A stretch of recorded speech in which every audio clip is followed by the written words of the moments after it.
Hi friends, welcome to my channel and welcome to our March wrap up finally.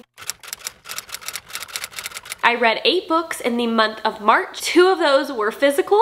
The majority of the books that I read this month were either from the library or on my Kindle and like ARCs and things like that. So we have a little bit of some variety also in the genres and the books that we read, but it was very interesting nonetheless. So let's just get on into it and let's talk about everything that I read this month. Okay, I also kind of sucked at following my TBR. It was just a month, okay? Still in a slump. March was just not my best reading month whatsoever, and read a lot of 3 stars. So the first 2 books that I read this month were actually on my March TBR because I was currently reading them and I knew that I would finish them in March, and that would be number 1, The Library of Shadows by Rachel Moore. I listened to this fully on audio. This is like a YA paranormal romance dark academia novel. It was just not for me. It really fell flat in the like middle and ending. The beginning started out really strong and I was having a lot of fun. It was a very whimsical, fun time. The guy in this, like the love interest, he's a ghost and I kind of loved that, okay? But then the story just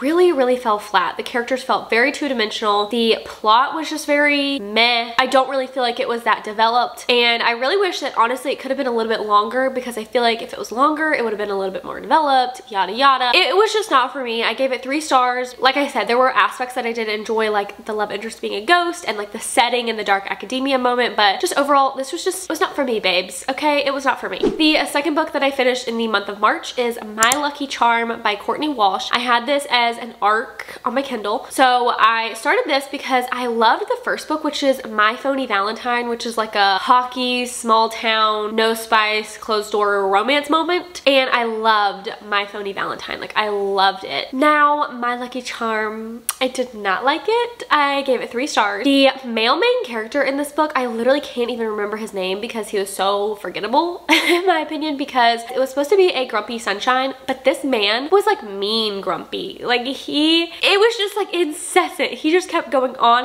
and like was just so grumpy, was just so rude to this girl, and like I just couldn't get behind that part. I don't mind a grumpy sunshine moment, but this, however, went a little bit too far for me and I was just like annoyed by him. He was giving me the ick. Did not like that part. I also did not like the main girl's sister. I was like, girl, she was like trying to like butt herself into this relationship, and I was like, girl, this like literally doesn't even involve you. I don't know why you are yapping away, okay? It sounds like I am just like ripping on this book, but it like wasn't bad, and I really liked the first book. I just did not like our male main character in this book, and I also didn't like the sister of the female main character. Other than that, it was fun. It was a small town, it was closed door, so 3 stars it is on that one as well. Next up in the month of March, I read Drive Me Crazy by Carly Robin. This is a Formula 1 romance. It's also her debut novel, and I did not enjoy my time with this one. I initially rated it 3 stars, but I kind of am sitting on it and wanting to do a 2-star because I just had a few issues with this book, okay? March as a whole, I didn't dislike every book, okay? I feel like we're starting this not strong, okay? But bear with me, I did have a 5-star book this month, okay? I just really started out the month so poorly, which is what put me in a reading slump, I assume. And this book was no different. I feel like this one really put me through a reading slump because I should have just DNF'd it and I should have just not finished it. But I pushed through,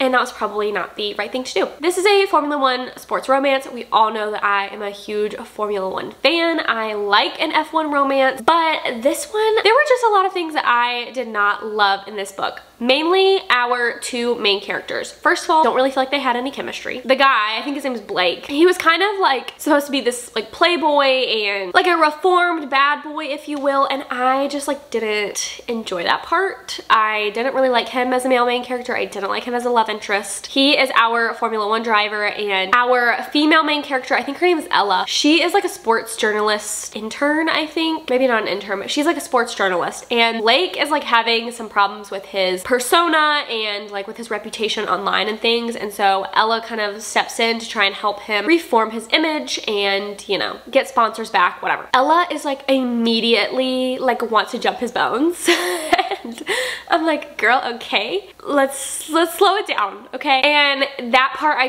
don't know, the pacing was just really off for me. I'm not trying to like bash this author or this book by any means or like judge it really harshly. That is just kind of my own opinion about this book, and you might feel completely different. So that's where I'm gonna leave that one. After those 3 books, the month started to turn around, okay? And I read my first physical book.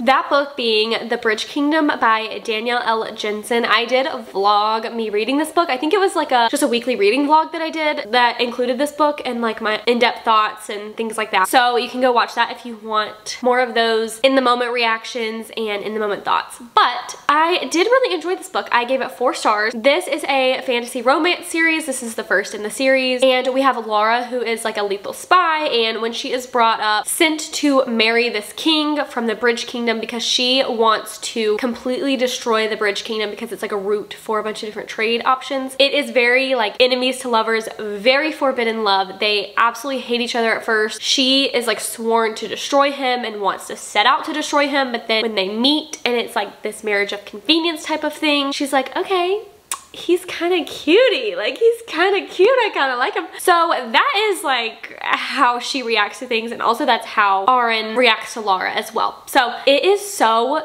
good. The ending was crazy. I will say that the middle of this book kind of dragged a little bit, and also the only thing that I really didn't like about this book was that the plot lines felt a little bit blurry at points. Like I felt a little bit confused at some points, and also with the magic system. I didn't fully understand everything that was going on, even though I really tried to, and that could just be a user error, aka me. And also the writing itself just kind of felt a little bit choppy, but it was really fun. The ending, like I said, was crazy. It's also a very short start to a series, so I feel like this is just a really fun new series that you should try out if you like fantasy romance, and if you like indie fantasy romance. This is also on Kindle Unlimited, so I really need to pick up the second book, The Traitor Queen, soon. It's on my list. I'm gonna get to it, but I've heard that the series gets better as it goes on. I really liked this book. It definitely turned my month around after my first 3 books. So yeah, 4 stars for this one. Then I read a very exciting book, okay? I was so hyped for this. This was also in that same reading vlog as The Bridge Kingdom was in, and that is The Fake Mate by Alana Ferguson. This is a paranormal rom-com, wolf shifter romance kind of thing. So this was so much fun. I was like craving a read like this. It definitely did what it needed to do. Okay, it got me out of my slump. Although I did think that I was gonna give this book 5 stars. I did end up giving it like 4 stars, 4.5 stars, because I did not like the ending, like 3rd act conflict, 3rd act breakup. That was my only complaint though. Like I love this book. I know that this book gets some criticism because it is kind of silly, and also it is very spicy. I didn't love how spicy it was. Just the plot lines and the characters in this book, it was just so much fun, okay? And that's what I needed because I wanted to get out of my slump. It was just so much fun. And I do love Noah. Like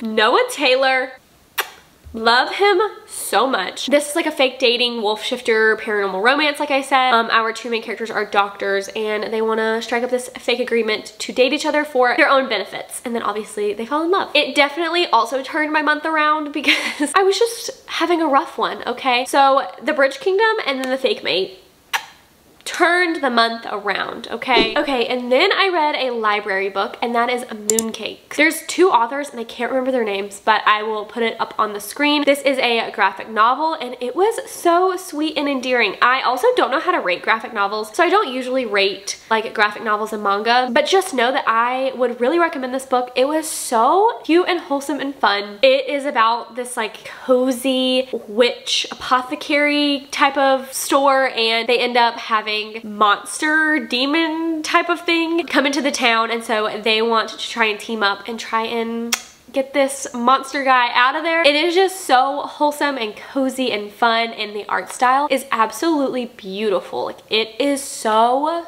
beautiful. I just loved it, and I also think that this might just be the only one. I don't think it's a series. So it was just a really quick, fun graphic novel to pick up. It was just very sweet, very fun, and a really good palette cleanser, so I am very grateful that I read that. Next up, I also read another library book, which is Ripe by Sarah Rose Etter. I saw someone talk about this and say that this is for the girl who is kind of losing it in her 20s and doesn't know what she wants to do and is feeling very lost. And I said, okay, immediate read.